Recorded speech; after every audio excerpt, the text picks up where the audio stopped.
Welcome back to Farmer Wants a Wife, Season 4, Episode 3. Today we are going off to the races to put on our silly hats at the Maryland Jockey Club. But first, we have to get through some drama.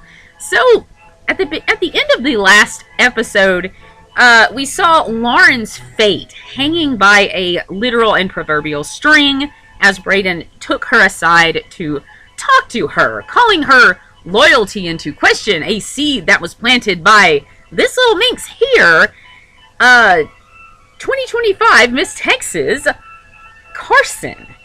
Also, Carson is watching Brayden and Lauren talk on the porch through the window like a ghost in The Conjuring, and she just looks diabolical.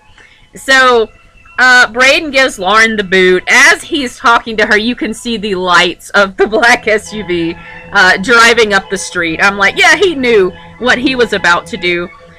She says goodbye to the girls. Carmen does this cute little snap dance to kind of cheer Lauren up. I love you. I love you, Cameron. Did I call you Carmen? I'm sorry. So Brayden's like really broken up about Lauren. I'm just kidding, he's not. So the very next day, they have a tractor wash, and Brittany is getting her feathers ruffled about Carson saying that she has underhanded motives. But what I really think Brittany is pissed about is that she has to like scrub the tractor while Carson's over there grind dancing with Brayden with the pressure washer. Carson also says, this is harder than I expected, while the other girls are literally breaking their backs to wash this tractor.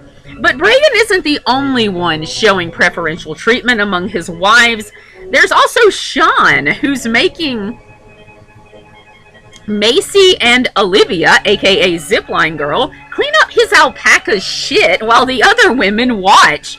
Sean is so wealthy. He comes from a very wealthy family. These are farm chores he doesn't even have to do. Do you really think he scoops up alpaca poop? I'm also really shocked that with the polyamory vibes on this show, that they didn't make a joke like they did in Seeking Sister Wife about how the male alpaca has many ladies. Anyway, missed opportunity there. Farmer Wants a Wife. So again, we have so many women doing farm chores in like denim jumpsuits, and I just get chafy watching it. I'm not going to do farm chores in that. Meanwhile, Brett, who literally lives in his parents' hunting cabin, goes with his wives to feed some cows. Whose cows are they? Well, I'll tell you whose cows they aren't, and that's Brett's. It's so obvious that these cows have no idea who these people are. But Brett feeds these stolen cows anyway, and in the last shot of this scene, you see the girls running away from the bull. If you've ever been around a bull, that is the worst thing you could do. So don't do that. So then the farmers make an announcement to their ladies that they're taking a special field trip. Now, this show is so culty, and one of the really culty things about it is the ladies can't like meet up and get together unless they have these very specified and chaperoned field trips. For example, this one to the Maryland Jockey Club. By the way, the Maryland Jockey Club was founded in 1743, I believe, and it is the oldest sporting organization in the United States. It is so old, in fact, that a certain guy named George Washington participated in this jockey club, so that's pretty cool. So, Brett tells his women that they have Sean tells his women that they have an hour to pack. And I'm like, you've obviously never lived around women. Have you, dude? They're also putting the trunks in the car, in the SUV, and Sean says this is like Tetris, and I'm like, I'm shocked these people know what Tetris is, because I am older than every single person on this show.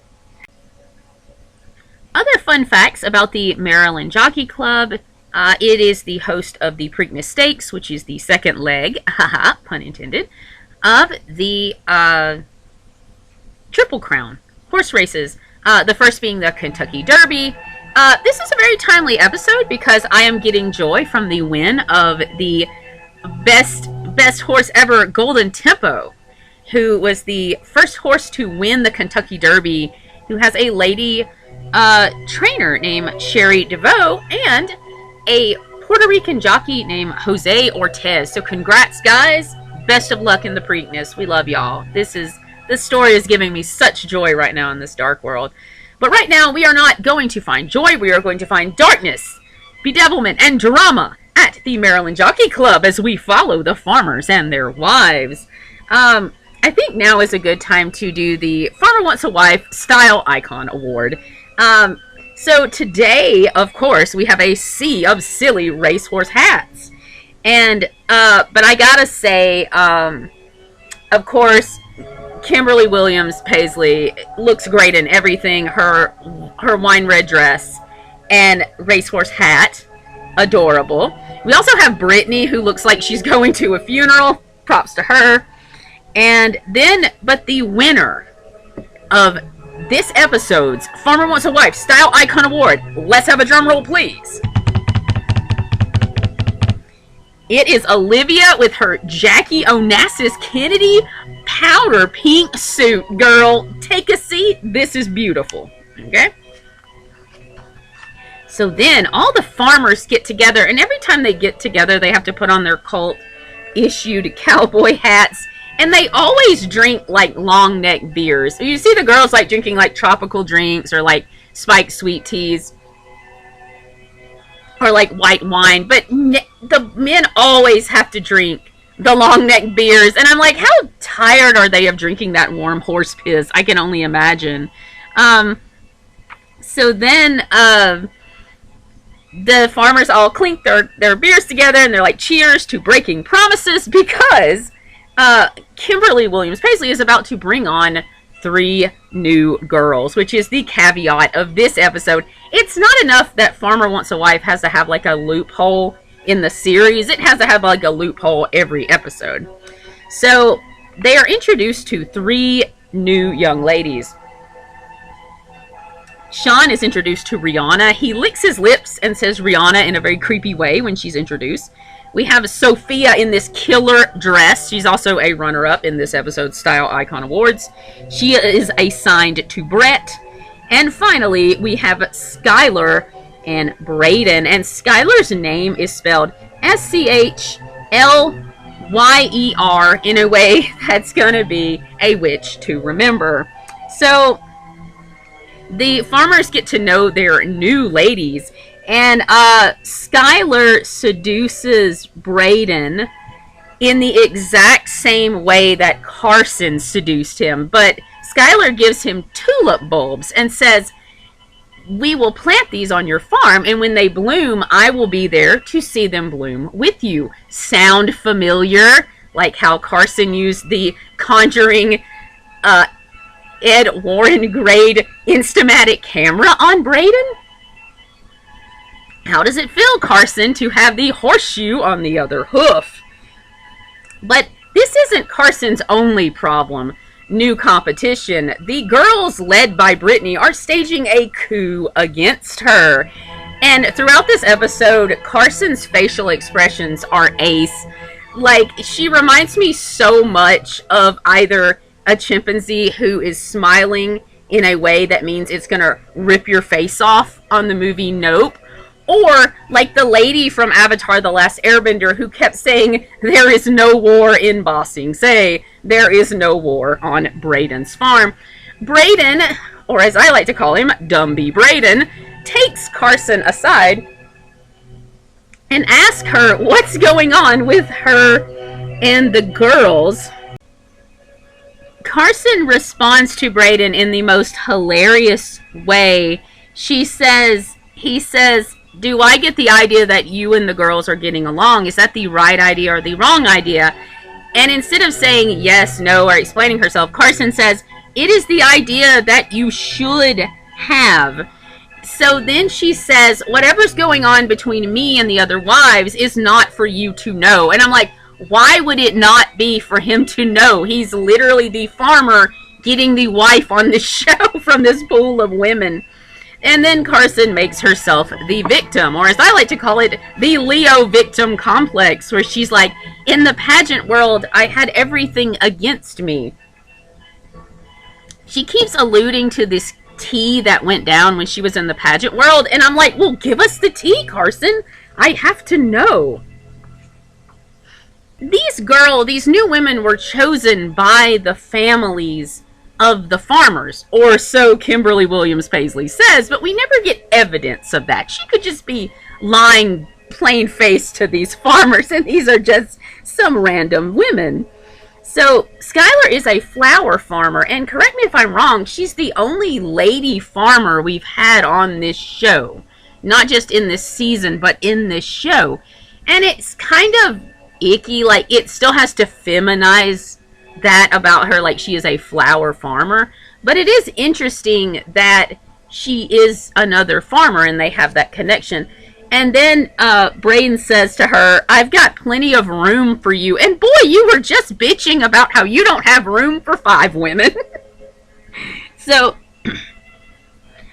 meanwhile, Sophia tells Brett that she's a, quote, serial dater, whatever the hell that is. The horses at the Maryland Jockey Club are running especially well today, trying to get as far away from these people as possible. Meanwhile, Sean's lady, Rihanna, but not that one, is telling him everything he wants to hear. She wants to be a good wife. She wants to be a good mom. She wants to have his 10 kids for some reason. I don't know why she wants to procreate with this guy, but all right, girl, do you. She is also going into medical school to be a surgeon. Now, I've known many doctors in my lifetime, and many of them are married to their jobs. And I'm not saying doctors can't have fulfilling marriages. I've known many doctors that have, but they have a highly intensive career. And how are you going to do that, girl? Like, how are you going to have 4 kids by the time you're 25, but you're in medical school to be a doctor? Like, which one is it? It just seems like she's telling Sean, like, I want to be a stay-at-home mom. I want to be traditional. I want to do all these things. Traditional, stay at home. But then she's like, I'm also in medical school to be a surgeon.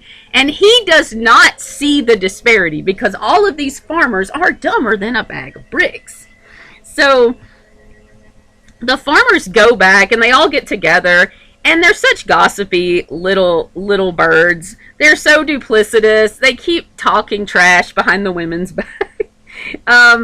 So there is a house band at the horse race after party, and they are playing my favorite 90s country song, The Boot Scootin' Boogie by Brooks and Dunn, which again, like the Tetris reference, is just wasted on these people. None of them who are younger than me. It's also always funny when they go out to these dances on the show to see like all the drama brewing between the farmers and the women, and then just seeing the happy couples who just come here. It's such a disparity. It's hilarious. But speaking of dancing, also at these dances, like, I guess the women can't dance with a random guy because there's only 3 farmers, and the women just dance with each other, and they look like they're having a much better time than they ever would with the dancers, who are, surprise, surprise, shit dancers. There's this great shot of Cameron just booty dancing, I think, with Macy, and they both look so happy. Meanwhile, Brett is talking to Sophia, and he says, I'm just gonna have to go where my gut tells me. And I said, oh, really, Brett? Are you not going where your tells you? Also, the bass player in the house band looks like Ozzy Osbourne, and that made me miss Ozzy Osbourne very much. So then Skylar says she's a low-drama gal. And I'm like, girl, you know what show you're on, right? Save that drama for your llama, or alpaca, as the case may be. Then Braden says to Skylar, please come back to the farm. If you said no, it would embarrass me so much. And I'm like, Braden, I think you're doing a great job embarrassing yourself.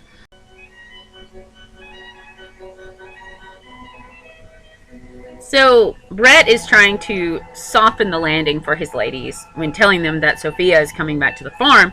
He's telling Quinn about it, and he thinks Quinn, or I guess he thinks at the beginning that Quinn is complaining about Sophia, and really Quinn just keeps describing how hot Sophia is.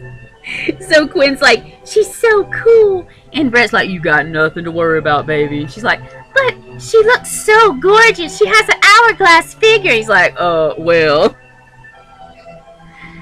Meanwhile, Macy is catching feelings, and she is acting so much like a Cancer zodiac sign here.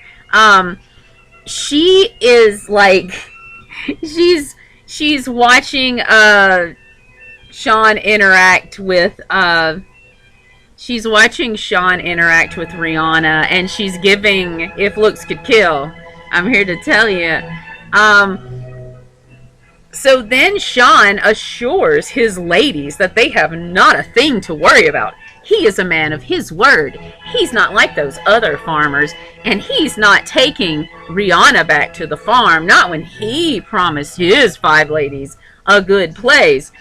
And then, as soon as he talks to her, he calls over the producer and flips that shit so fast. Then he says he's afraid to tell the girls that he's taking Rihanna back to the farm because they, quote, might think I'm a liar. Well, sir, you are a liar. So then there's also a girl in the band playing an electric fiddle, and she is so cute. And I'm like, girls, get with the electric fiddle player. She's cool. So then the farmers all, even Sean, announced to their ladies that the new women are coming back to the farm. Sean is very unpopular with his ladies, especially Macy. She's getting like the angry shakes. So we will find out what happens next time. Who will stay? Who will go?